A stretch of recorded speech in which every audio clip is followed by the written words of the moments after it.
네, 이번 시간은 구직자들의 아주 속으로만 끙끙 앓고 있는 취업에 대한 고민을 해결해보는 시간이죠. 출구 없는 고민 대책 기원 프로젝트 출고대기 취업기 베테랑이신 위포트의 김태성 컨설턴트와 함께하겠습니다. 어서 오십시오. 어서 예, 오십시오. 반갑습니다. 네. 안녕하세요. 오늘은 시청자 또- 여러분도 반갑습니다. 네, 오늘은 어떤 고민을 함께 풀어볼까요? 지금 6월이잖아요. 그래서 그 방학 재학생인 경우에는 기말고사가 남아 있고 이제 곧 방학이라서 그렇습니다. 고민이 네. 많은 것 같아요.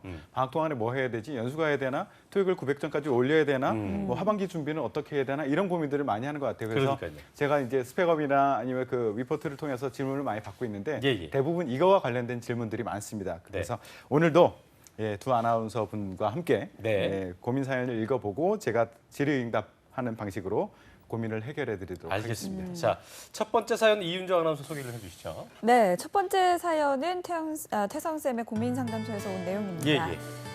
저는 작년 하반기는 취업에 대해서 아무것도 모르고 덤벼왔고요.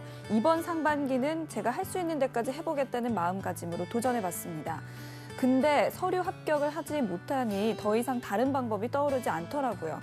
이번 상반기도 하는 데까지 계속 지원할 거고 안 되면 뭐 어쩔 수 없죠. 취업이 확률 싸움이고 멘탈 싸움 같은데 확률에선 저도 멘탈에선 지기 싫습니다. 사족이 길었습니다. 쌤, 하반기 공채 대비에 도움 부탁드립니다. 네, 굉장히 예전에 저를 본 듯한 느낌인데 저는 뭐 긍정 빼고는 뭐 그 시체였습니다. 근데 굉장히 긍정적이긴 하지만 그 많은 학생들이 그러니까 그렇잖아요. 나 준비 되게 오래 했는데 예. 네. 그리고 굉장히 성의 있게 쓴 것 같은데 이렇게 서류 광탈 별 어감은 안 좋지만 예. 신조까지 생길 만큼 예. 뭐 늦는 족족 떨어지니까 이런 분들 굉장히 좀 힘들 것 같습니다. 그리고 이 친구 보니까 그 작년 하반기하고 네. 이번 상반기 두 번 연달아서 떨어진 것 같아요. 그러니까요. 그래도 저는 이 질문자에게서 희망을 받습니다. 어떤 희망입니까? 예. 그 중에 취업이 확률 싸움이고 멘탈 싸움 같은데 확률에선 저도 멘탈에선 지기 싫습니다. 좋습니다. 조만간 취업 성공할 예감이 들고 있습니다. 남자네요, 네, 남자. 그러니까요. 예. 저도 이 부분 읽으면서 조금만 보완을 하면 예. 뭐 곧바로 취업에 성공할 것 같다는 생각이 드는데요. 예. 그렇습니다. 예. 적극적인 사고를 가진 이 친구에게 어떤 예. 조언이 필요할까요? 이 학생뿐만 아니라 서류 광탈의 늪에서 벗어나지 못하는 학생들에게 같이 정말 좀 많을 텐데, 말씀을 그렇죠? 드릴게요. 예. 네. 지금 현재 그 굵직한 기업들의 채용은 거의 마무리가 되고 있는데요. 그런데 아직도 서류 접수를 시작하고 서류 접수 중인 데들이 종종 있습니다. 그러니까 끝까지 포기하지 마시고요. 지금이라도 방향을 제대로 잡고 전략적으로 준비한다면 가능성이 있습니다. 지금부터라도 다시 시작하세요. 네, 저희가 항상 이 시간을 통해서 말씀드린 부분이긴 하지만 서류 전형은 자기소개서 어떤 스펙의 문제인데 요즘은 뭐 저번에 얘기했지만 스펙보다는 자기소개서가 더 중요하다. 이렇게 예. 그런 추세인 거죠. 예, 국내 기업에서 서류 심사를 할 때 주로 이제 지원서를 보고 스펙이라는 것을 검증을 하고요.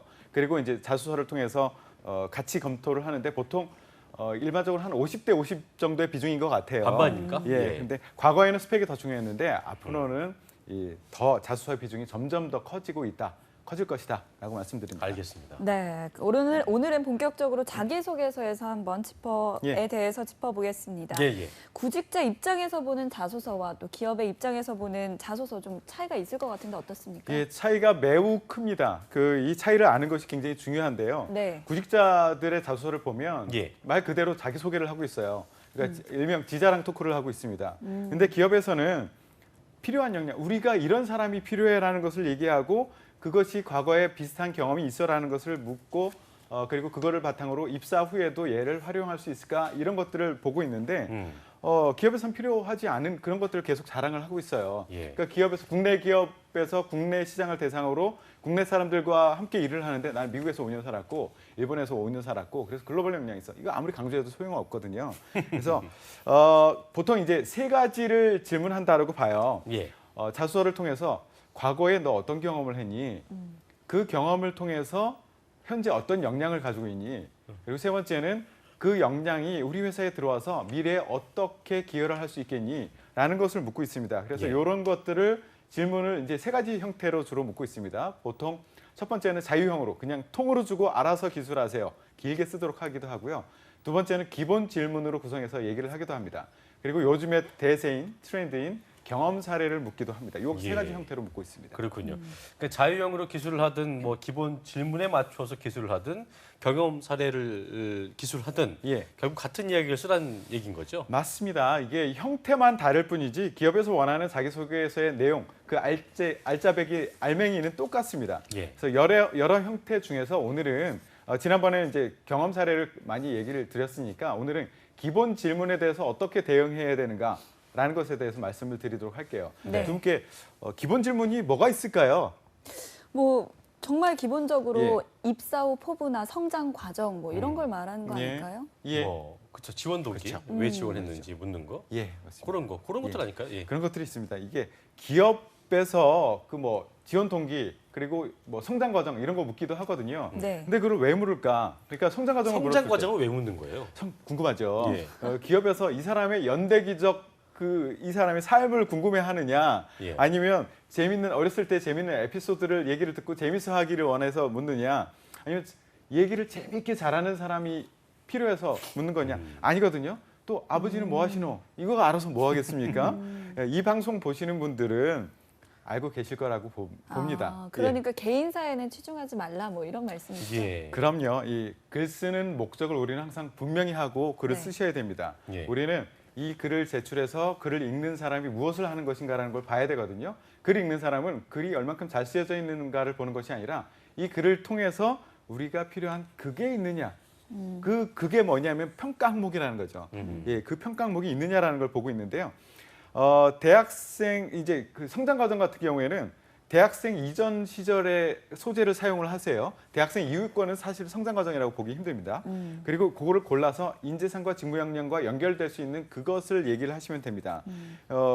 그 지난번 방송에도 말씀드렸듯이 보통 자소를 심사하다 보면 성장 과정에서 한 80%는 저는 몇 년도에 태어났고요. 예를 들어 1990년도에 서울에서 태어났고 아버지는 어떠시죠? 엄격하죠. 예, 그죠. 아버지는 엄하시고 어머니는 자상하고. 자상하시고 자애로우시죠. 보통 그래요. 그런데 이거 궁금하지 않거든요. 기업에서는. 이걸 가지고 기업에서는 우리 창의적인 사람일까? 도전적인 사람일까? 열정적인 사람일까? 이걸 보고 있는데 엄하신 아버지면은 얘가 창의적일까? 이거 연결이 되지 않거든요. 그러니까 우리는 초점을 맞춰가지고 어렸을 때 대부분 이제 남과 다른 생각을 많이 하시잖아요. 그리고 무모한 도전 많이 하시잖아요. 그걸 바탕으로 내가 어렸을 때 이렇게 남다른 생각을 해봤어. 창의로 연결시킬 수 있고요. 무모한 도전을 해봤어. 도전으로 연결시킬 수가 있다고요. 저 같은 경우 어렸을 때 2층에서 뛰어내려 본 적도 있거든요. 예, 수범이 되고 멀쩡하셨습니까? 병원 신세를 물론 지긴 했지만 뛰어내렸어. 예. 그 다음에 그것이 끝이 아니라 왜 안 날지? 어떻게 하면 날 수 있지? 그때서부터 대단하시네요. 조사를 하고 날 수 있는 방법을 고민해보고 로봇을 또 만들고 싶었어요. 그래서 동네 그 고물상 같은 데 가서 이렇게 철 같은 거를 좀 가져왔었어요. 녹여서 한번 만들어 보려고. 물론 이제 파는 물건이었는데 지금으로 보면 절도지만 그때는 몰랐어요. 훔쳐오신 거예요. 예, 그렇죠. 예, 이런 것들이 창의와 도전, 기업에서 평가하려고 하는 그거와 연결되는가? 이걸 성장 과정에서 보여줘야 되는 거죠. 그러니까 어떻게 보면 뭐 기업의 인재상, 직무 역량을 봐야 되는 건데 예. 창의적인 능력을 좀 보여줄 수 있는 예. 과거 사례들을 잘 뽑아내면은 그렇죠. 이게 되게 좀 소구점, 중요한 점이 될 수 있겠네요. 그렇죠. 이게 근데 그 또 이런 경우가 있습니다. 기본 질문이라는 게 말은 기본이지만 참 네. 기본이 어렵다는 건데 장단점 쓰라는 질문 나올 때 있잖아요. 예. 그러면 장점은 솔직히 어려워요. 내가 뭘 잘하는지 모르는 사람들이 많은데 예. 장점은 그렇다고 치고 단점은 쓰긴 써야겠는데 예. 이거 썼다가는 예. 내 발목 잡을 것 같기도 하고 그죠. 그래서 되게 그걸 이렇게 미화하는 경우가 있잖아요. 예. 예, 되게 좀 약하게 쓰는 경우도 있고. 그렇죠. 근데 뭐 예. 어떻게 될까요? 이거 고민 학생들이 제일 많이 합니다. 단점을 쓰라 그러는데 진짜 단점 써야 되나요? 라는 얘기를 많이 묻고 있는데요. 단점 같은 장점을 써라, 장점 같은 단점을 써라라고 조언을 주시는 분들도 있는데 예. 나쁘지는 않습니다. 근데 이제 장단점을 묻는 것도 마찬가지입니다. 여기서 우리가 주의해야 될 거는 지원자 입장에서는 마이너스만 받지 말자. 요걸 목적을 두고선 준비를 하시면 될 것 같아요. 이 질문에서는 예, 이게 장단점을 물었는데 내가 평가하려고 하는 그것이 내가 바로 단점입니다라고 얘기하면 바로 마이너스가 되거든요. 그렇죠. 어떻게 대응해야 되느냐? 소재 선택이 여기서는 굉장히 중요합니다. 네. 그러니까 소재 선택이 굉장히 중요하고 그 평가 항목을 먼저 정리해 보세요. 그러니까 우리 평가 시스템 만들어라라고 했죠. 창의, 도전, 열정 이런 것들이 있고 그걸 리스트업을 한 다음에 내가 단점으로 말할 것, 이거는 여기를 기준으로 여기와 연결되지 않은 것, 예. 이런 것들을 선택하고 치명적이지 않은 것을 선택해서 얘기를 하시면 진짜 단점을 얘기해도 평가 항목에 마이너스가 되지 않습니다. 그렇군요. 그러니까 평가 항목에 없는 부분을 찾아서 써라 뭐 이런 말씀이신 거죠. 예, 예를 그렇죠. 들어서 설명을 해주신다면. 예를 들어서요, 재무팀을 지원한다. 아니면 일부에서 은행 얘기하시던데 굉장히 꼼꼼해야 되잖아요. 철저해야 되잖아요. 근데 재무팀을 지원하는 사람이 저는 덜렁거립니다. 빈틈이 많습니다. 이런 얘기로 시작했어요. 그럼 싫죠. 영업 지원하는 사람이요. 저는 사람 만나는 것을 굉장히 두려워합니다. 이 얘기를 시작합니다. 이게 일반적인 조언을 보면 이런 단점이 있는데 그것을 극복하기 위해서 이렇게 노력했고 이렇게 바뀌어왔고 회사 입사 후에도 이렇게 바꿔 나가겠습니다. 이렇게 하라고 합니다. 그건 물론 좋은 글의 흐름이에요. 근데 소재 선택을 잘못하는 순간 아무리 내가 그동안 고쳐왔고 앞으로도 고치겠습니다 얘기해도 이 사람은 끝입니다. 소재 선택도 그렇고 너무 솔직해도 좀 문제가 될 수 있겠네요. 좀 뭔가 예. 그러니까 이 평가 항목에 정말 치명적으로 안 좋은 단점이라면 그렇죠. 얘기를 안 해야겠지 않을까요? 그렇죠. 치명적이지 않은 그 부분에서 소재를 끄집어내야 돼요. 그렇죠. 예. 그러니까 장점 같은 경우에도 제가 가진 장점 중에 평가 항목에 있는 걸로 골라서 하는 게 제일 중요하겠어요. 야, 그렇죠? 역시 대단합니다. 하나를 알려드리면은 열을 아시는 역시 근데 왜 아나운서는 아무나 되는 게 시험은 많이 아닙니다. 떨어졌습니다. 장점은요. 평가 항목 리스트업 해놓으셨죠? 네. 그거 중에서 골라 쓰시면 돼요. 나는 평가표에 점수를 제대로 받기 위해서 이 글을 쓰고 있다라는 거 항상 명심하시면 됩니다. 알겠습니다. 네, 그러니까 장단점은 평가 항목을 유념해서 작성해라. 꿀팁인 것 같습니다. 예. 네, 학생들이 또 어려워하는 게 지원 동기 부분인데요. 그렇습니다. 이 항목은 어떻게 풀면 좋을까요? 지원 동기 거의 대부분 많이 기업에서 묻고 있어요. 그리고 가장 쓰기 힘들어하는 부분이 지원 동기입니다. 네. 근데 제가 한 10만 건의 자소서를 심사를 해봤었는데 그 중에 예. 80%는 이렇게 얘기합니다. 제가 지원한 회사를 기준으로 작년에 경기 침체에도 불구하고 우리 회사는 매출 150% 성장을 이뤘습니다. 라고 회사 자랑부터 시작합니다. 그리고 경영자, CEO의 경영 철학, 소통을 중요시하는 그 경영 철학이 굉장히 마음에 듭니다. 그래서 저는 지원을 하게 됐습니다. 라고 회사에 대한 자랑, 그리고 소개로 꽉 차서 글을 채워놓고 있습니다. 예. 그래서 그러고 꽉 채워놓고선 마지막 한 줄 정도는 그래서 나는 여기서 일을 하고 싶습니다. 저 꼭 시켜주십시오라고 애가 떼쓰듯이 그렇게 글을 마무리합니다. 근데 이게 심사위원 관점에서 보면은요. 그래서 왜 내가 너를 왜 뽑아야 돼? 그건 우리 자랑이잖아. 우리 회사가 매출이 150% 성장한 거는 당신을 뽑아야 될 이유가 아니라 우리 회사 직원들이 잘한 거잖아. 경영자의 경영 철학 마음에 들어?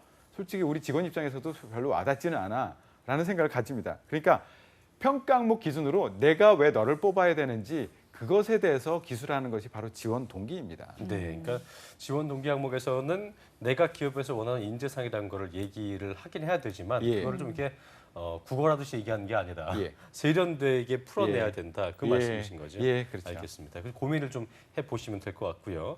자, 기본 항목에서 이제 마지막에 꼭 나오는 게 이제 앞으로 어떻게 할지 예. 장차 포부, 미래 예. 계획 등인데 이 부분은 어떻게 좀 작성을 해야 될까요? 가장 예. 좀 그 미래 계획이기 때문에 예. 본인이 현재 처하지 않은 거기 때문에 예. 되게 좀 부풀려 쓰는 경우가 많은 것 같더라고요. 어떻게 좀 작성해야 될까요? 학생들이 착각을 많이 하는 것 같아요. 기업에서 미래 계획을 물으면 네. 나의 꿈과 소망을 궁금해한다라고 생각을 하는 것 같은데요.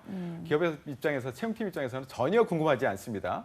궁금한 것은 오로지 이 사람을 뽑아서 미래에도 써먹을 수 있을까? 이게 궁금한 거예요. 그래서 오류를 저지르는 예를 몇 가지를 말씀드리면 저는 입사 후에 3년 동안 열심히 일하고 이것을 바탕으로 미국의 경영학 박사 MBA를 시도를 하겠습니다. 그리고 이론적 배경을 탄탄히 한 후에 다시 돌아와서 더 크게 기여를 하겠습니다. 이런 얘기를 하는 사람들이 있고요. 평가자 입장에서 한번 보십시오. 서류 심사를 할 때 팀장이 보거든요. 얘 3년 후에 MBA가? 그럼 퇴사해야 되는데 내가 애써서 뽑은 친구가 퇴사해야 돼요. 그러면 나는 인사고과에도 마이너스 받고요. 팀원들이 그 일을 나눠서 하느라고 굉장히 고생을 많이 할 겁니다. 굳이 뽑을 이유가 없어요. 그리고 뭐 퇴근 후에 영어 학원에 가서 글로벌 역량을 향상시키겠습니다. 퇴근 일찍 하기 어려울 겁니다. 꿈 깨십시오. 예. 그 영어 공부하려면은 하고 들어오세요. 그리고 궁극적인 것은 내가 바로 이 인재상과 직무 역량이 맞는 사람이냐 그 얘기를 해야 되는 겁니다. 그래서 인재상과 직무 역량 리스트업 하시고요. 내 이야기를 향후 포부를 단기와 중장기로 밸런스를 맞춰서 나가십시오. 그 이야기를 기술하세요. 단기만 쓸 경우에는 정말 구체적인 것만 얘기할 경우에는 네. 그냥 돌쇠 같아요. 그리고 장기적인 이야기만 할 경우에는 이 친구 환상을 갖고 접근하는 거 아니야? 이런 느낌을 주기도 합니다. 그래서 단기적인 계획과 미래 장기적인 계획을 밸런스를 맞춰서 써주시면 좋습니다. 알겠습니다. 네, 뭐 인재상과 직무 역량 이 예. 말은 정말 100번도 넘게 100번이 뭐예요? 예. 엄청 그렇죠. 예, 그만큼 중요한 거겠죠. 그렇습니다. 네. 예, 앞으로도 한 3,482번은 더 할 겁니다. 예, 예. 네, 첫 번째 질문자에 대해서 제가 조언을 드릴게요. 일단 멘탈을 유지하세요. 나 멘탈에서는 지기 싫습니다. 굉장히 좋습니다. 네. 그리고 전략을 지금은 수정을 하세요. 자기 중심에서 기업 중심으로 좀 조정을 하시고요. 상반기 아직 남아 있으니까 계속 지원을 하십시오. 알겠습니다. 네. 자, 그럼 두 번째 고민 상담은 알려주시죠. 네, 제가 읽어보겠습니다. 안녕하세요. 저는 해외 영업을 목표로 준비하고 있는 학생입니다. 나름 열심히 취업 준비를 하고 많은 회사에 지원서를 냈었지만 결과는 좋지 않았습니다. 무엇이 문제일까 고민하고 주위에 조언을 구하기도 했지만 어찌해야 할지 잘 모르겠네요. 제 스펙을 간단히 말씀드리자면 중경 외시 경영을 졸업했고요. 학점 3.4점, 토익 920점, 그리고 초등학교, 중학교 시절 인도네시아 거주했습니다. 토익 점수도 해외 영업하기에 부족한 것이 아닌가 걱정되고 영어 회화 실력과 실무 경험을 하기 위해서 6개월 어학연수, 6개월 해외 인턴을 할까 하는데요. 돌아와서 취업 준비 시작하면 27살이 되어서 너무 늦지 않을까 걱정됩니다. 기업 채용팀장 관점에서 어학연수에 대해서 어떻게 생각하시나요? 도움이 될까요? 라고 해주셨는데 욕심쟁이 같네요, 이거 네. 그렇죠? 예. 뭐 어린 시절에 뭐 인도네시아에서도 거주도 했고 외국에도 예. 능통하다 보니까 이렇게 예. 해외 취업에 관심이 많은 것 같은데요. 이런 경우에 이 해외 어학 연수나 인턴 경험이 도움이 되나요? 일단 일단 한마디 부정적으로 답을 하실 것 같습니다. 예. 선생님. 예. 한마디로 말씀드리면 해외 연수 가지 마세요. 예, 절대 가지 마시고요. 해외 영업에서 이제 글로벌 역량이 중요한 것은 맞습니다. 그런데 네. 글로벌 역량이 언어적인 부분뿐만 아니라 다른 부분이 같이 있으니까요. 제가 보기에는 이 친구는 기업에서 기대하는 수준의 글로벌 역량은 가지고 있을 거라고 그렇군요. 추측이 됩니다. 제가 그래서 욕심쟁이 같다 얘기를 하는 거예요. 기업에서 기대하는 글로벌 역량, 좀 말이 좀 추상적인데 이게 예. 어떤 거를 구체적으로 의미하는 겁니까? 두 가지 관점에서 보시면 돼요. 하나는 언어적인 역량, 하나는 다양성에 대한 이해와 활용 능력. 예. 이것을 보시면 되는데 언어 능력은 있어 보입니다. 어학연수 가지 마시고요. 어학연수 갔던 친구들 제가 다 알아요. 보면 기업 관점에서 어학연수에 대해서 굉장히 채용팀에서는 부정적이거든요. 예. 저도 해외 출장 가보면 어학연수 갔던 친구들이 다 한국 학생들끼리 놀러 다녀요. 이름만 영어로 불러요. 데이빗 하고선 한국말로 하고요. 밥 먹었어? 엘리, 예, 그거죠. 그렇게 하고 있더라고요. 저 중국에서 제가 또 그 네. 인터뷰를 중국의 명문대 유학했던 친구들도 또 인터뷰를 해보면 중국 학생들하고 어울리지 않고 한국 학생들하고 남학생은 축구한 얘기, 여학생들은 그 뭐 쇼핑했던 얘기, 그 예. 얘기를 주로 하고 있습니다. 그러니까 기업에서는 크게 인정을 하지 않고 있으니까 네. 어학연수 하지 마십시오. 네, 그러니까 이 기업의 채용팀 입장에서는 예. 어학연수 경험보다는 이 직무에 대해서 어느 정도로 많이 이해하고 있나 이거를 더 중요시 그렇죠. 본다는 거죠. 직무에 대해서 잘 이해하고요. 그러니까 해외 영업이 무엇인가라는 것에 대해서 잘 이해하고요. 네. 언어적인 부분이 아니라 다양성을 인정하고 활용했던 경험 이런 것들이 있으면 활용하시면 더 큰 도움이 됩니다. 다양성에 대한 이해와 활용 말은 되게 좋은 것 같은데 이게 또 말이 어려워요. 예. 이 부분은 어떻게 좀 보여줘야 될까요? 이 친구는 인도네시아에서 경험이 있었던 것 같아요. 인도네시아의 경험을 한번 떠올려 보세요. 예. 작더라도 괜찮아요. 문화적인 그리고 생각의 차이로 인해서 오해와 어려움을 겪었던 게 분명히 있었을 거거든요. 예. 이것을 어떤 어려움을 겪었고 이것을 어떻게 구체적으로 해결했는가라는 것을 우리 예전에 얘기했던 스타 방식 있죠. 예. 네. 시츄에이션, 태스크, 액션, 리절트 이런 방식으로 이야기를 풀어나가 주시고 예. 이 액션 부분을 특히 강조해서 기업과 직무에서 요구하는 그것과 연결을 시켜주시면 좋은 점수를 받을 수 있습니다. 네. 그렇다면 구체적으로 어떻게 어필을 할 수 있을까요? 문화적인 차이. 이거를 어떻게 극복했을까? 소통으로 극복했을 수도 있고요. 창의적인 대안으로 극복했을 수도 있을 것 같아요. 그래서 소통으로 극복했으면 의사소통 능력으로 연결시키고 창의력으로 연결시키고 하면 돼요. 인도네시아 같은 경우에 예를 들면 제 학생 중에 한 명도 인도네시아에서 오래 살았던 친구가 있는데 귓속말을 그렇게 한대요. 칭찬을 하더라도 귓속말을 한대요. 앞에다 사람을 놓고. 그건 좋은 말 아니잖아요. 좋은 거 그죠? 아니잖아요. 우리 입장에서는 아니잖아요. 그래서 얘가 처음에 마음 상처를 굉장히 많이 받았대요. 제가 내 욕하나 보다 라고 했는데 알고 보니까 귓속말로 칭찬을 했던 거예요. 그래서 그걸 알고 나서 본인도 이제 다른 사람 칭찬할 때 귓속말로 하기 시작했고요. 그리고 게임 회사 같은 경우에는요. 되게 좋네요. 근데 그건 욕할 때도 귓속말로 하면 되니까. 그죠. 굉장히 좋네요. 그렇죠. 예. 게임 회사에는 보면 게임 캐릭터 중에 십자가 있는 것 많잖아요. 그렇죠. 아랍권 진출할 때는 이런 거 아하. 빼고 나가야 되거든요. 그렇군요. 그러니까 문화적인 이해 차이를 이해하는 것이 비즈니스적으로도 굉장히 중요합니다. 그래서 네. 문화적인 차이를 내가 이해하고 활용할 수 있는 사람이다라는 걸 네. 보여줘야 됩니다. 이게 어떻게 보면 직무 경험이 중요하다고 하지만 경력 사원이 아니기 때문에 방금 말씀하신 문화적 예. 차이로 인해 느끼는 어려움들을 먼저 이해하고 그걸 예. 정리하는 게 중요할 것 같고 예. 또 하나는 이제 그 해외 영업에 대한 이해가 필요하다고 했는데 예. 해외 영업 솔직히 그 내가 해보지 않으면 알 수도 없고 예. 그 주변에 또 전문가를 찾자니 그런 분들이 나를 만나줄까 싶기도 하고 이 부분은 어떻게 좀 해결해야 될까요? 해외 영업은요. 지금 시간상으로 보면 충분히 설명할 시간이 안 되는 것 같아서 네네. 다음에 방송 시간을 하나 잡아서 아주 자세히 설명을 드리도록 짧게 안 하겠습니다. 됩니까? 짧게요. 크게 두 가지로 나눠지는데요. 일반 회사의 해외 영업이 있고요. 예. 우리 그 상사라고 하는 데 있죠. 아, 그런 곳의 해외 영업이 있습니다. 일반 회사의 영업은 그 해외 영업은 우리 회사의 제품을 해외에다가 파는 역할을 하는 중간자 역할을 하는 아하. 그거고요. 그 미생에서 봤던 우리 그쵸, 종합 상사 상사에, 있죠. 그쵸. 그거는 우리 회사의 제품이 아니라 굉장히 괜찮은 제품을 만들어내는 업체를 발굴해내고 그것을 살 수 있는 해외의 중요한 거래처들을 바이어들한테? 확보해내고 예. 중간에서 역할을 해주는 겁니다. 음. 그것입니다. 알겠습니다. 자세한 건 저희가 예. 다음 시간에 듣도록 하고요. 네, 마지막으로 그러면 짧게 비밀 노트 공개해 주시죠. 예. 예, 기승전 인재상 또는 기승전 직무역량입니다. 예. 참 이게 기승전 인재상, 예. 기승전 직무역량. 저희가 100번, 200번, 300번만 해도 참 부족하지 않을 예. 중요한 부분인데요. 꼭 기억하셔서 서류 전형에서 꼭 필승하시길 바라겠습니다. 예. 자, 태훈 쌤, 오늘 고민 학생들에게 2명이었는데 한마디 끝으로 해주시죠. 끝은 없습니다. 항상 새로운 시작입니다. 제가 좋아하는 말 중에 오늘은 내 남은 인생의 첫날이다. 이 말 굉장히 좋아하거든요. 멘붕에 빠지지 마십시오. 지금부터라도 제대로 전략을 짜고 시작하면 충분히 가능성이 있으니까 지금부터 시작하십시오. 네, 그리고 네. 저희 잡정보센터와 함께 하시면 될 것 같습니다. 네, 예. 맞습니다. 지금까지 위포트의 김태성 취업 컨설턴트와 함께했습니다. 감사합니다. 고맙습니다. 고맙습니다. 네.